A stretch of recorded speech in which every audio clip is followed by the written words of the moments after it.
Bon, je pense qu'on m'entend bien. On m'entend bien pour cette vidéo spéciale qui sortira sans montage. Encore une fois, c'est de la React, mais c'est de la React intelligente. C'est pour vous, c'est cadeau à ceux qui passent le permis de conduire et qui ont besoin de réviser sur ce type de voiture que je vais vous présenter tout de suite. Ou même, ça peut servir de toute façon, les voitures c'est les mêmes, hein, de toute manière.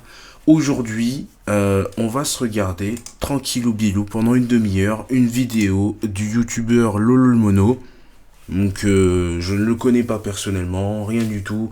On m'a demandé de regarder une vidéo de ce type-là pour se préparer à passer le permis de conduire.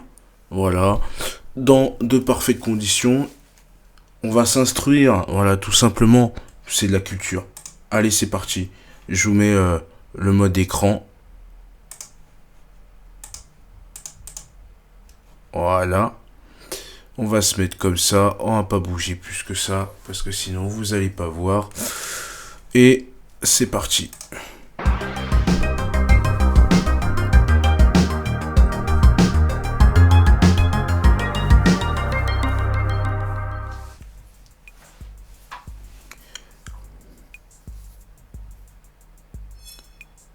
Le jour de l'examen, l'inspecteur dispose d'un petit livret avec la liste des questions numérotées de 1 à 100. Pour savoir quelles questions poser, il se basera sur les 2 derniers chiffres du totaliseur kilométrique.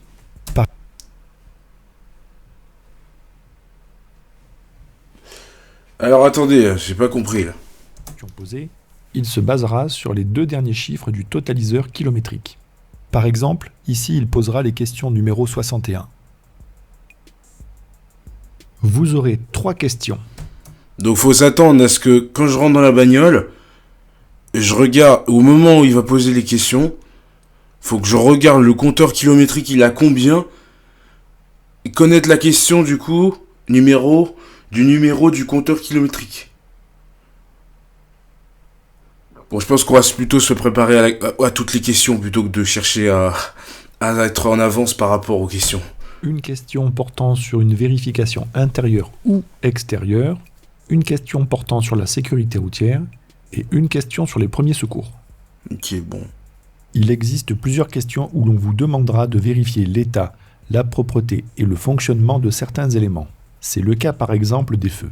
Dans ce cas, vous faites le tour de tous les éléments demandés et si tout est bon, vous dites qu'ils fonctionnent, c'est-à-dire qu'ils sont allumés, qu'ils sont propres, c'est-à-dire pas sales, et en bon état, c'est-à-dire pas cassés. Et si c'est pas le cas, tu dis bien sûr. C'est ce qu'on m'a dit. Si c'est pas le cas, tu le dis. Il faut dire la vérité, hein. Dernière précision, lorsque vous voudrez allumer un feu, actionner un essuie-glace ou afficher un voyant, il se peut que celui-ci ne soit pas fonctionnel directement. Auquel cas, vous avez 2 possibilités. Soit vous mettez le contact, soit vous allumez le moteur.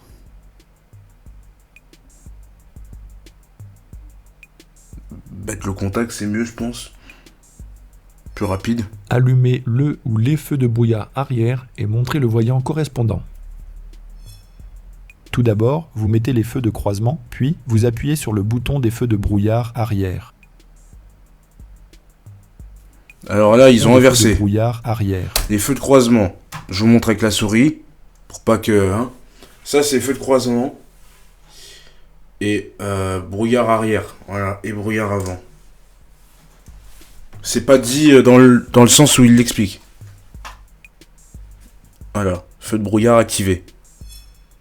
Pouvez-vous les utiliser par forte pluie? Non, car leur forte puissance risquerait d'éblouir les gens derrière des vous. feux de brouillard, c'est feux de brouillard. Mais bon, après, c'est vrai que c'est des questions qui ressortent aussi au code. Allumez les feux de route et montrez le voyant correspondant. Avant tout, il faut être en feu de croisement, puis on pousse la manette de gauche vers le fond.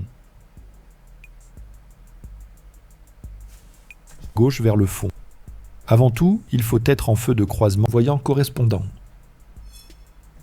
Avant tout, il faut être en feu de croisement, puis on pousse la manette de gauche vers le fond.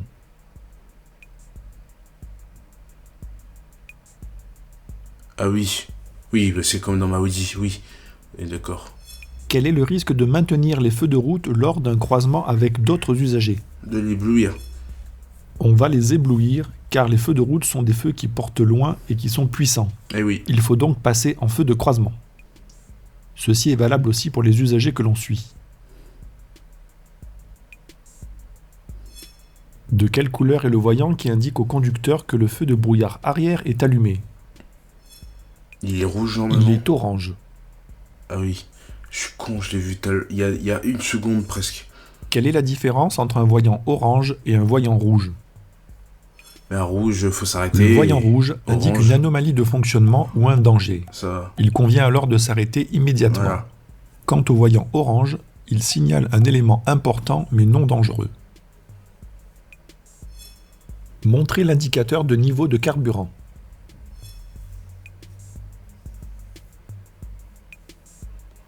Je pense que c'est des questions. Montrez le Ce voyant genre de d'alerte questions, signalant je une l'ai. pression insuffisante d'huile dans le moteur. Attention, ce voyant n'est pas visible sur notre voiture en marche normale. Il n'apparaît que lorsqu'il manque réellement de l'huile. Quelles sont les conditions à respecter pour l'huile? Donc attends, Pas c'est quoi la visible question? dans le moteur. Voyant d'alerte signalant Montrer le voyant d'alerte signalant une pression. une pression insuffisante d'huile dans le moteur. Attention, ce voyant n'est pas visible sur notre voiture en marche normale. Il n'apparaît que lorsqu'il manque réellement de l'huile. C'est ce qu'il faut répondre. Il apparaît quand il manque de l'huile. C'est un piège, ça. Quelles sont les conditions à respecter pour contrôler le niveau d'huile? Être à Le plat. véhicule doit être déjà. sur un terrain plat et le Et moteur froid moteur. pour ne pas fausser la mesure. Mais pourquoi il me. Montrez le voyant d'alerte signalant un défaut de batterie. Pourquoi? Attends, le attends. Ça. Quelles sont les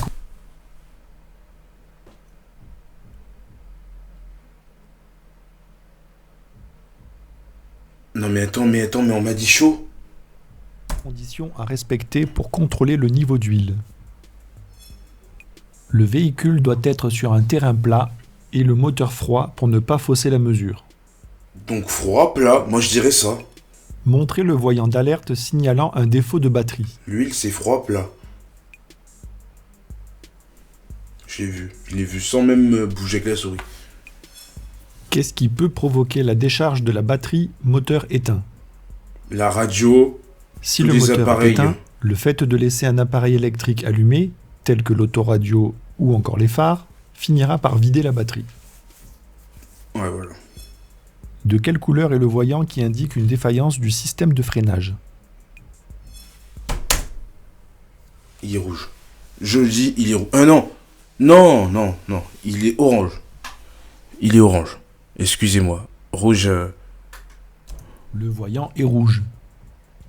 Ah mais si. Eh mais si je commence à faire ça, je doute. Ah je doute, ça y est. Je doute. Si je commence à faire ça alors que je suis à un jour du permis, je vais pas l'avoir, hein, c'est clair. J'espère que je vais pas tomber sur des questions comme ça. Parce que là, c'est donné, mais... Quel est le risque de circuler avec un frein de parking mal desserré? On aura une dégradation du système de freinage. Montrez le voyant d'alerte signalant une température trop élevée du liquide de refroidissement. Rouge. Et...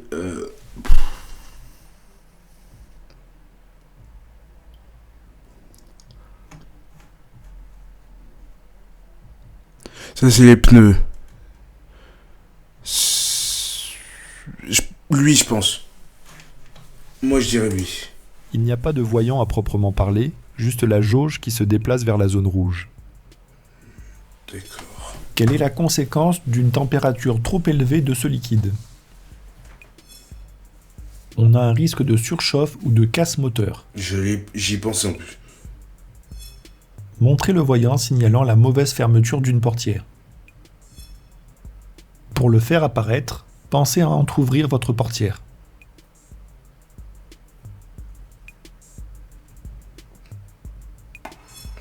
Quelles précautions dois-je prendre pour que les enfants installés à l'arrière ne puissent pas ouvrir leur portière? Sécurité enfant. Il faut actionner la sécurité enfant sur les deux portières à l'arrière. Ah ouais, en gros, faut ouvrir la clé, faut montrer le truc que t'as la scellé, faut le fermer. Oh là là, non. J'espère que j'ai pas à faire ça demain. Ça devrait bien se passer, mais là, faut pas déconner quand même. Comment avoir le maximum de chances d'obtenir son permis? Eh bien, c'est très simple. Il suffit de cliquer sur le pouce bleu, de vous abonner, de partager et de laisser un commentaire. Ainsi, la magie de Lolo vous accompagnera. La petite pub. Montrez le voyant signalant l'absence de bouclage de la ceinture de sécurité du conducteur. Pour le faire apparaître, pensez à détacher votre ceinture. Bah oui. Ça, on a l'habitude, hein. Ça va, c'est pas un truc que je En me règle dis. générale, à partir de quel âge un enfant peut-il être installé sur le siège passager avant du véhicule? Disons.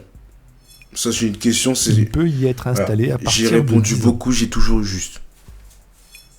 Montrez sur le tableau de bord le voyant indiquant une baisse de pression d'air d'un pneumatique. Ah bah là, c'est facile, mais c'est là, c'est facile. Voilà, je l'ai eu 10 fois, j'ai toujours dit celle-là. Voilà. À quelle fréquence est-il préconisé de vérifier la pression d'air des pneumatiques? Oh, la question piège. Alors celle-là, Il est conseillé de le faire tous les mois ainsi qu'avant un long trajet. donc tous les mois ainsi qu'un long trajet, et cette étiquette, elle est très importante. Elle est à la portière quand tu rentres à l'avant. T'as cette étiquette en fonction des âges, je crois. Non, des bagages et ouais, du poids. On règle la pression, voilà. Actionnez les feux de détresse. Oh, ça, c'est là, hein.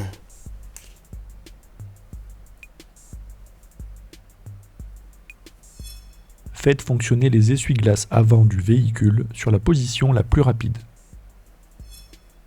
La commande des essuie-glaces se trouve sur la droite du volant. Plus on la monte, plus le balayage sera rapide. Il faut donc la mettre tout en haut. Et pour l'arrière, c'est le petit.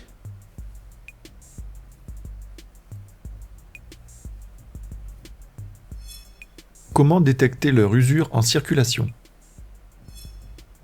Les balais n'évacueront pas bien l'eau ou laisseront des traces. Et je crois qu'il faut la pousser pour avoir que un coup et que ça s'arrête. Et pour les essuie-glaces. Faites fonctionner l'eau Attends. en circulation. Les balais n'évacueront pas bien l'eau ou laisseront des traces. Faites fonctionner l'essuie-glace arrière du véhicule. Pour l'actionner, on utilise le petit interrupteur au bout de la commande des essuie-glaces.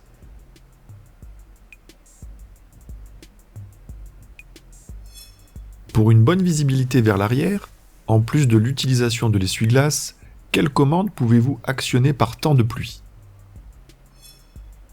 On peut utiliser la commande de dégivrage ou de désembuage arrière. Positionner.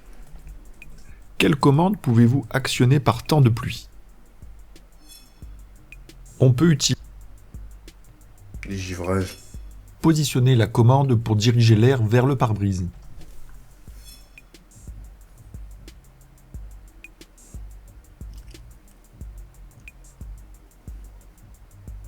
Le dégivrage, l'air sur le pare-brise. Citez 2 éléments complémentaires permettant un désembuage efficace. On peut. C'est à moi de répondre. C'est à moi de répondre.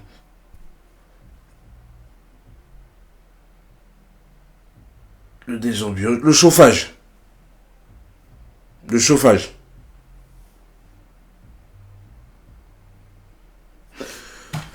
Là, vous voyez, ça, chauffage. Et ça. Moi, je dis ça et ça. Augmenter la vitesse de ventilation. La ventilation, oui, mais c'est chauffage. Mettre la commande de température sur air chaud. Et actionner la climatisation. Ah, d'accord. Bah, j'ai tout faux, en fait. D'accord. Je le saurai. Actionner le dégivrage de la lunette arrière et montrer le voyant ou le repère correspondant.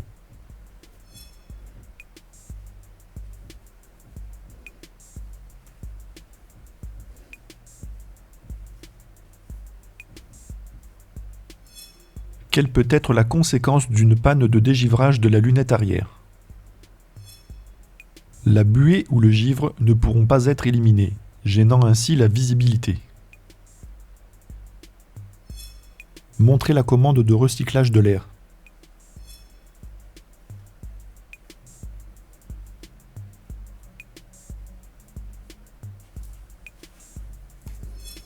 Quel peut être le risque de...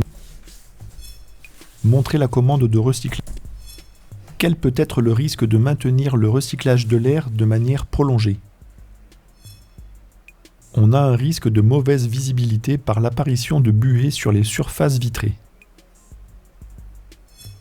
Montrez la commande de réglage de hauteur des feux.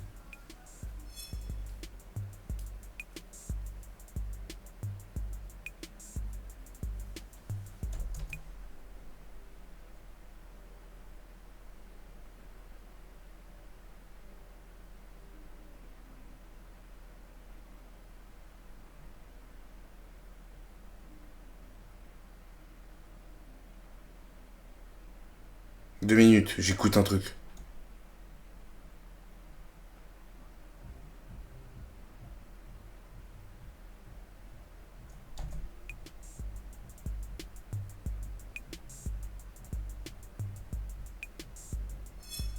Pourquoi doit-on régler la hauteur des feux? D'une part pour ne pas éblouir les autres usagers s'ils sont réglés trop haut, et d'autre part pour ne pas avoir une mauvaise visibilité vers l'avant s'ils sont réglés trop bas.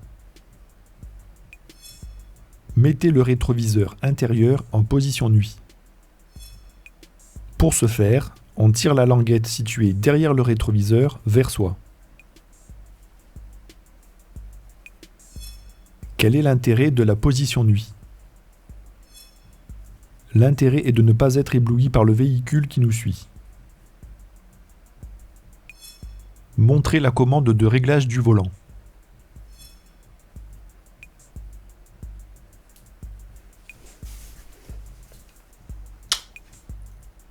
Ok.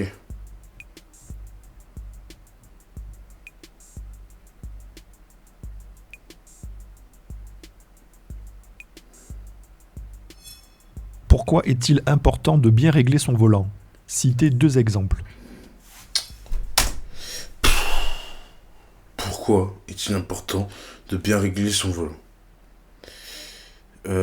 Alors, moi je dirais,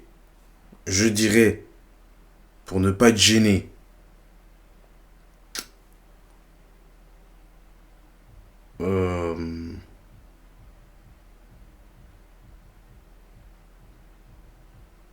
pour être à l'aise. À l'aise. Oh, je sais pas. Pour le confort de conduite, Oui. Déjà. l'accessibilité aux commandes, Oui. la visibilité du tableau de bord, Oui. l'efficacité des airbags. Oui. D'accord. Bah si ces 4 points je dois Sans les l'action, apprendre, l'efficacité sachez que aux commandes, juste même avec la vidéo, je pense que ça suffit pas.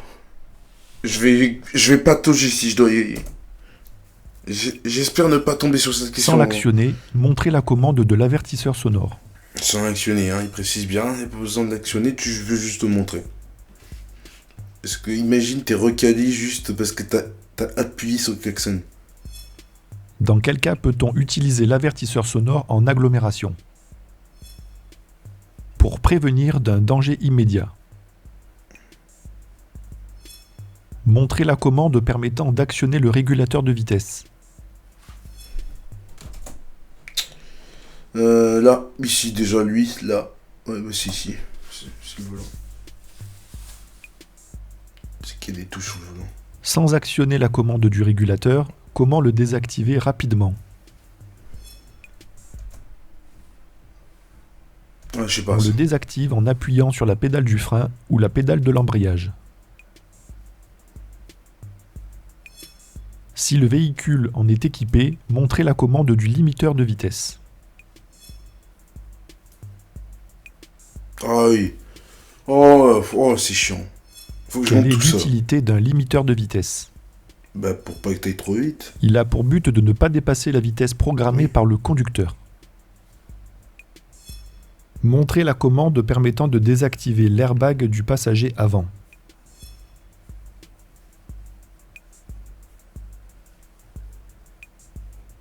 C'est dans les paramètres. Et un bac passager. Ah oui, d'accord.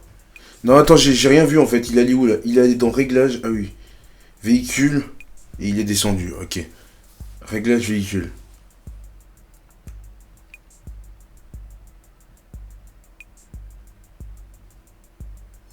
Dans quelle situation doit-on le désactiver? On doit le désactiver lors du transport d'un enfant à l'avant dans un siège auto dos à la route. Montrez comment régler la hauteur de l'appui-tête du siège conducteur. Pour le monter, on le pousse simplement vers le haut. Pour le descendre, il faut le pousser vers le bas tout en appuyant sur le bouton latéral.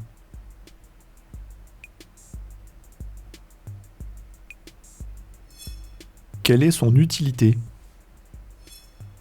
Il permet de retenir le mouvement de la tête en cas de choc et de limiter les blessures.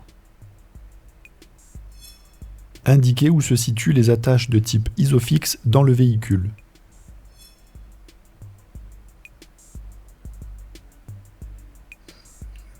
Ça, je savais. Peut-on fixer tous les sièges enfants sur des attaches de type Isofix? Non, uniquement ceux compatibles avec ce type d'attache. Vérifiez la présence du gilet de haute visibilité. Ce gilet doit être à portée immédiate du conducteur. Non, On le place généralement derrière soit la dans la voiture. boîte à gants, soit dans les rangements de portières. Rangeons boîte à gants. En cas de panne ou d'accident, Moi, j'ai déjà vu dans le dos de la voiture, il y a des poches. Hein. Poche conducteur avant. Dos du siège du conducteur avant. quel autre accessoire de sécurité est obligatoire? Triangle de signalisation. Rouge, là, le petit truc triangle rouge. La roue de secours. La roue de secours et l'autre Il truc. s'agit du triangle de présignalisation. Ouais, précision. Vérifiez la la roue de présence secours du aussi. constat amiable dans le véhicule. Oh putain. On le place généralement dans les rangements de portières ou dans la boîte à gants. Constat européen. En cas d'accident, dans quel délai doit-il être transmis à l'assureur? Il faut le transmettre dans les 5 jours ouvrés, c'est-à-dire sans compter le samedi ni le dimanche. Vérifiez la présence de l'éthylotest. On le place généralement dans la boîte à gants. À partir de quel taux d'alcoolémie en période Je vais essayer de retenir avec ce que de permis probatoire est-on en infraction?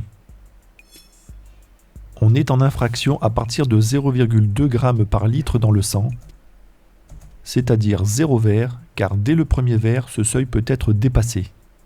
0,2 grammes, ok. Vérifiez la présence du triangle de présignalisation. Dans le coffre. Utilise-t-on le triangle de présignalisation sur autoroute? Non, surtout pas, car il serait beaucoup trop dangereux d'aller le placer. Et puis ça s'envolera avec les voitures à la Vérifiez vitesse. l'état, la propreté et le fonctionnement des feux diurnes. Pour rappel, les feux diurnes sont situés à l'avant et sont allumés en permanence dès lors que vous mettez le contact ou le moteur en marche. Quelle est leur utilité? Ils servent à rendre le véhicule plus visible le jour. Contrôlez l'état, la propreté et le fonctionnement des feux de position à l'avant et à l'arrière du véhicule. Tout d'abord, allumez-les en tournant la molette d'un cran vers la droite. Notez qu'à l'avant, les feux de position sont identiques aux feux diurnes. Ah, tu les mets en feu de position et pas en feu de route, déjà. Par rapport à la première question, ça peut aussi t'embrouiller.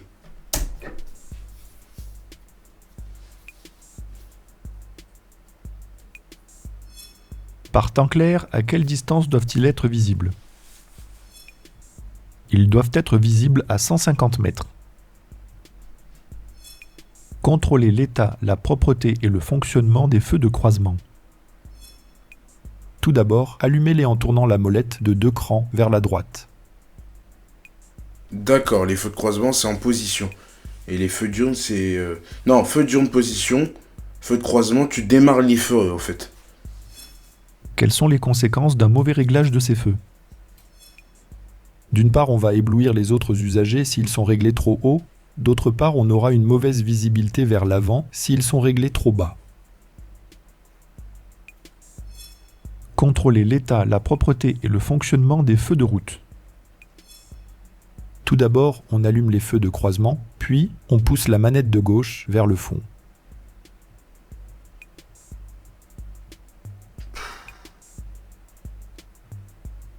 Mais je vais faire ça en plein jour? Oh, qui me demande pas de faire ça. Citez un cas d'utilisation de l'appel Et c'est en quoi gauche pour les vers le fond. feux de position pareil? Cas d'utilisation de la Mais c'est pourquoi du coup manette qu'on de met... gauche vers le fond.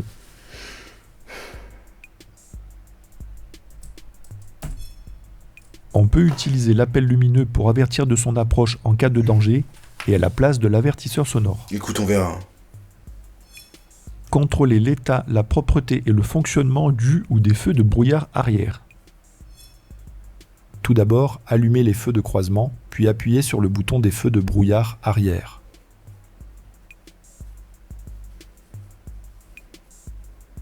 Ok. Dans quel cas les utilise-t-on? Quand il y a du brouillard. On les utilise par temps de neige et de brouillard. D'accord, bah, on n'habite pas la montagne, donc je dis Contrôler brouillard. l'état, la propreté et le fonctionnement de tous les clignotants côté trottoir. Actionnez le clignotant de droite ou de gauche en fonction du côté concerné. À noter qu'il y a 3 clignotants de chaque côté, un à l'avant, un à l'arrière et un sur le côté que l'on appelle répétiteur latéral. Quelle est la signification d'un clignotement plus rapide? Si le clignotement est plus rapide, cela signifie que l'une des ampoules est grillée. Les autres encore en fonction se mettent alors à clignoter plus rapidement. Contrôler l'état, la propreté et le fonctionnement des feux de détresse à l'avant et à l'arrière. Avant de sortir, pensez à les allumer. Le fonctionnement des feux de détresse consiste en l'allumage simultané de tous les clignotants. Excusez-moi pour la pub. Dans quel cas doit-on les utiliser? On doit les utiliser en cas de ralentissement important ou en cas de panne ou d'accident sur la chaussée.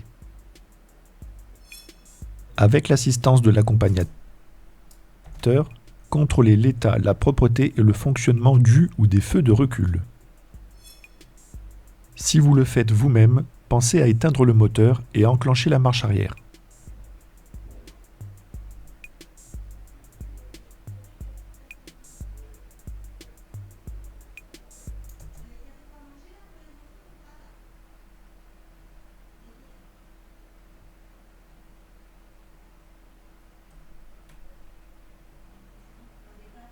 Attends, je vais lui dire que je révise. Attends 2 minutes. Ne me dérange pas, je révise. Oui, je révise. Ne me dérange pas, il y a 10 minutes de vidéo. Je viens dans 10 minutes. C'est toi qui t'es couché? Oui.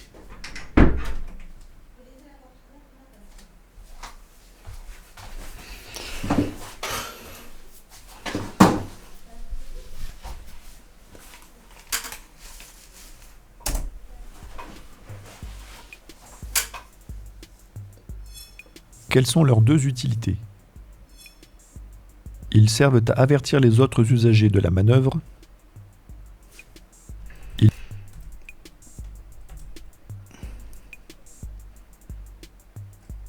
Le moteur. Contrôler l'état, la propreté et le fonctionnement du ou des feux de recul. Si vous le faites vous-même, pensez à éteindre le moteur et à enclencher la marche arrière.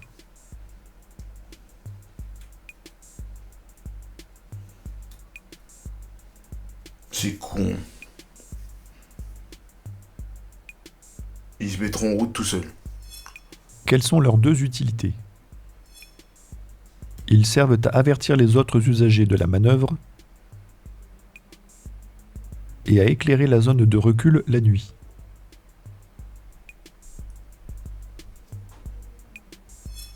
Avec l'assistance de l'accompagnateur, contrôlez l'état, la propreté et le fonctionnement des feux de stop.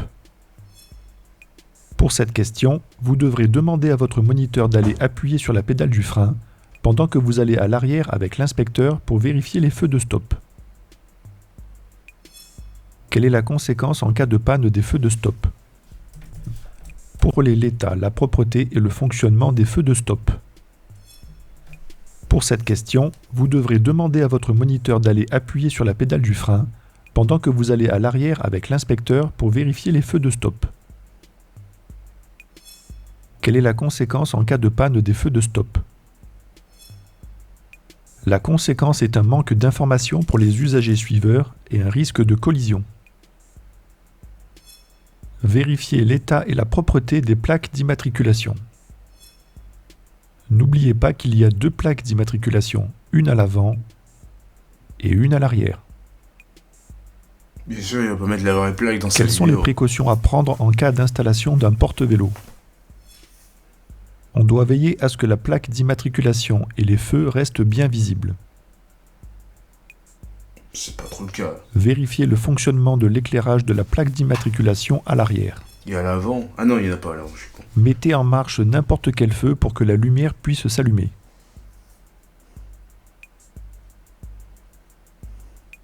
Ouais, mais si tu contrôles tout ça, Un défaut dans ce cas, d'éclairage de la plaque lors du il te contrôle. demande de tout contrôler le véhicule. Et là, dans ce cas-là, tu te prends. Dès que t'as l'arrêt, tu fais tout ça. C'est pas compliqué. Donc, Entraîne-t-il une une contre-visite? question au hasard, contrôle ça. D'accord, Oui, c'est 30 dans ce minutes. cas, t'as le la temps de le contre-visite est obligatoire. Contrôlez l'état du flanc sur l'un des pneumatiques. Le flanc, c'est le côté du pneu. On ne doit y trouver ni déchirure, ni bosse ou hernie.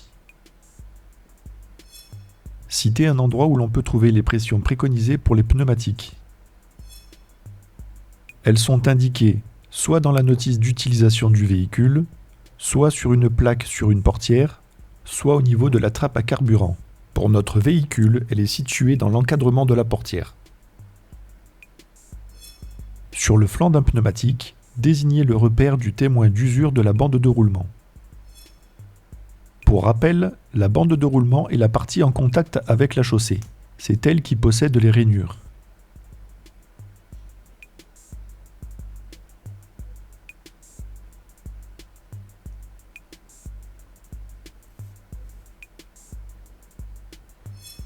Qu'est-ce que l'aquaplanage et quelle peut être sa conséquence?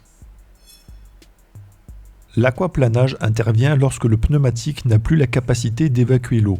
Il se forme alors une pellicule d'eau entre lui et la chaussée, ce qui peut avoir pour conséquence d'entraîner une perte de contrôle du véhicule. À l'aide de la plaque indicative, donnez la pression préconisée pour les pneumatiques arrière, véhicule chargé.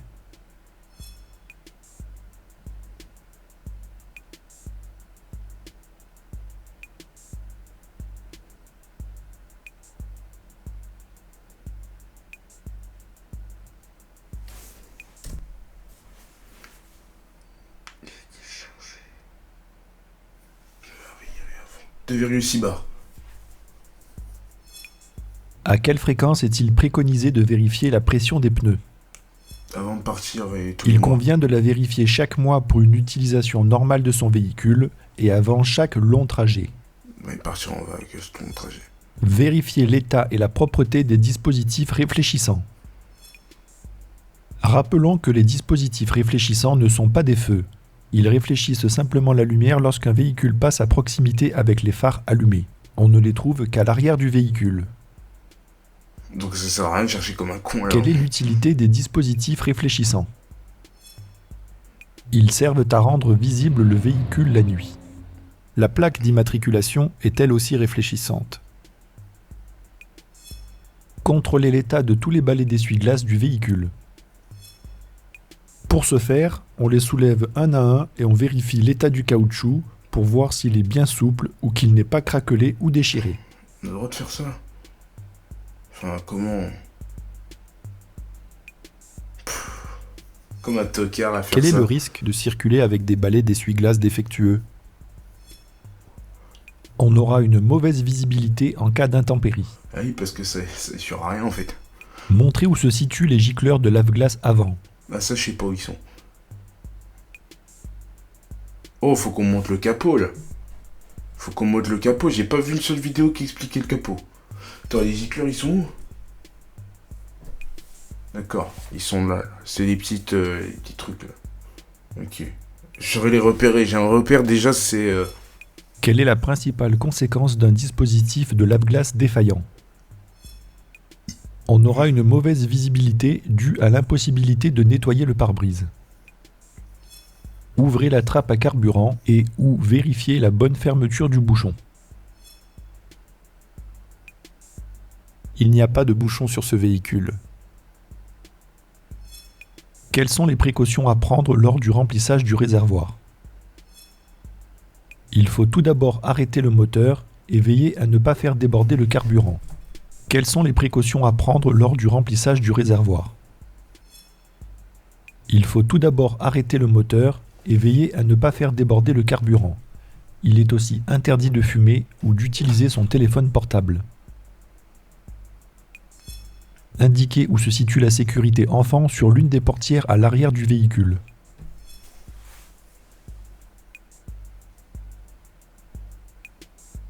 Des questions qui se répètent un peu.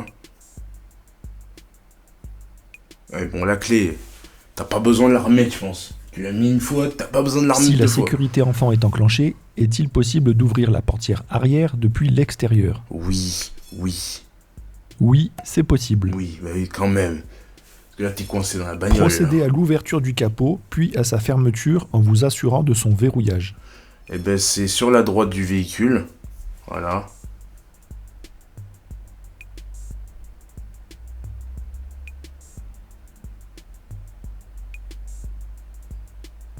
Et la sécurité, comme un con, j'avais oublié qu'il y avait cette sécurité. Et là, tu le mets dans le trou. Voilà. Comme j'ai fait.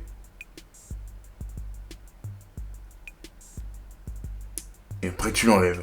Et tu le remets à sa place. C'est le plus important, je crois, que de la vidéo. Pour un capot s'ouvrant depuis l'avant du véhicule, quelle est l'utilité du dispositif de sécurité? Qui te tombe pas sur la main, quoi, qui t'écrase pas les mains. Il et empêche tu finisses par aller au l'ouverture du sto, capot en circulation en cas de mauvais verrouillage. En roulant, quel est le risque d'une mauvaise fermeture du capot? On a le risque que le capot s'ouvre, pouvant entraîner un accident. Montrez l'orifice de remplissage du produit Ah oui, lave-glace. parce qu'il s'ouvre d'un coup et il va t'éblouir. Bah, tu vas rien voir. Lave-glace. Bleu, le bleu. Le bleu, le bouton bleu sur le bouton. Pourquoi est-il préférable d'utiliser un liquide spécial en hiver? C'est pour éviter le gel du liquide, ce qui pourrait occasionner l'éclatement des canalisations. J'ai pas Liquide compris. spécial en hiver.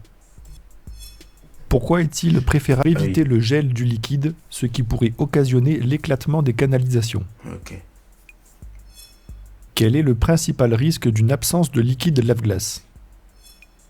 On a le risque d'une mauvaise visibilité puisque les surfaces vitrées ne seront pas bien nettoyées. Montrez où s'effectue le contrôle du niveau du liquide de frein. Le niveau se voit par transparence et doit se situer entre le minimum et le maximum. D'accord. Et Quelle est la conséquence d'un niveau insuffisant du liquide de frein? On a une perte partielle ou totale d'efficacité du freinage. Problème sur les... Montrez où s'effectue le remplissage du liquide de refroidissement. Voilà.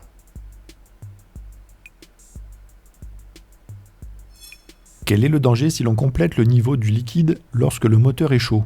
Surchauffe. On a un risque de projection et de brûlure car avec la montée en température, le liquide est sous pression.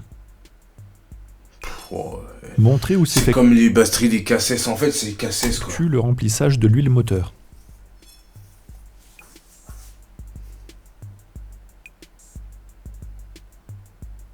Oh, c'est chiant. Tout c'est dur. Montrez où doit s'effectuer le contrôle du niveau d'huile moteur.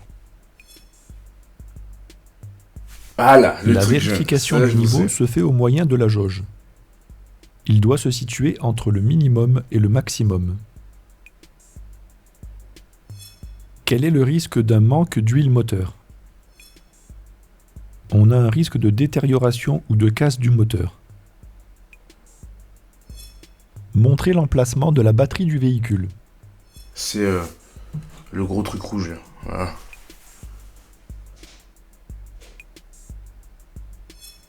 Quelle est la solution en cas de panne de batterie pour démarrer le véhicule sans le déplacer?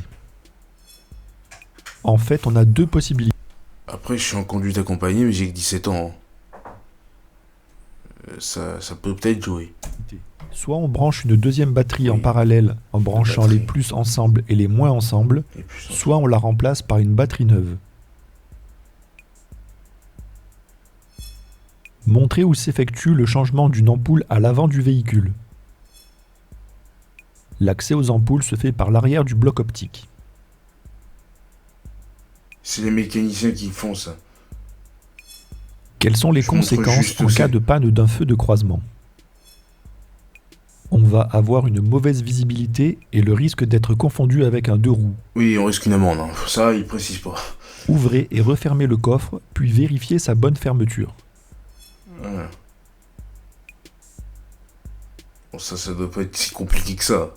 Si je rate le permis à cause de ça, je m'en voudrais, je pense. Bah, tu te fermes. Lorsque vous transportez un poids important dans le coffre, quelles sont les précautions à prendre en ce qui concerne les pneumatiques et l'éclairage avant? Il faudra augmenter la pression des pneumatiques et régler la hauteur des feux avant. Quels sont les risques de circuler avec des objets sur la plage arrière? D'une part, on va avoir une mauvaise visibilité vers l'arrière et d'autre part, le risque de projection en cas de freinage brusque ou de choc. Montrez où s'effectue le changement d'une ampoule à l'arrière du véhicule.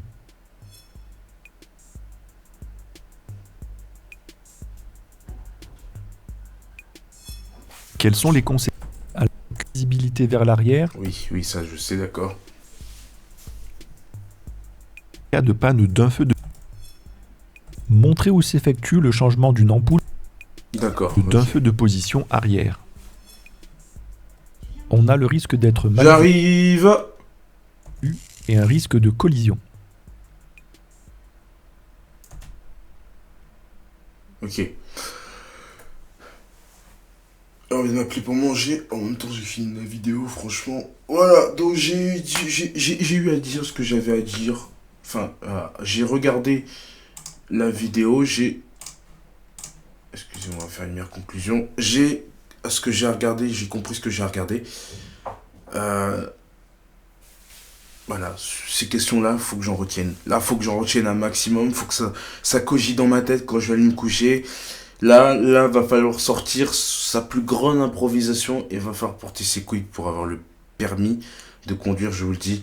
En tout cas, voilà, moi c'est tout. Cette vidéo, je vous la posterai hein, pour ceux qui veulent les mêmes conseils que j'ai eu de vidéos et qui, au lieu de la chercher, alors vous pouvez la trouver, hein, elle est sur YouTube, c'est pas un souci. Mais si vous préférez avec une réaction d'un mec de 17 ans qui le passe, c'est encore mieux venir ici les gars. En tout cas, j'espère que... Bon alors, les droits d'auteur, machin, non, mais c'est de la réaction, je mettrai un titre convenable. Voilà. J'espère que, en tout cas, cette vidéo vous aura plu. Abonnez-vous, mettez la cloche des notifications comme d'habitude, ça bouge pas. Et allez me suivre sur mon nouveau compte Instagram que j'ai créé, Rafix. C'est Rafix07. Vous tapez Rafix07 tout collé, vous allez me trouver. Et ne prenez pas le compte, les autres comptes, Rafjoule, machin, c'est pas... Je vous ajouterai pas. Donc, si vous voyez d'autres comptes en commun, Rafix07, voilà, je changerai la pp. Je vous le mettrai en description si vous voulez. Allez, ciao.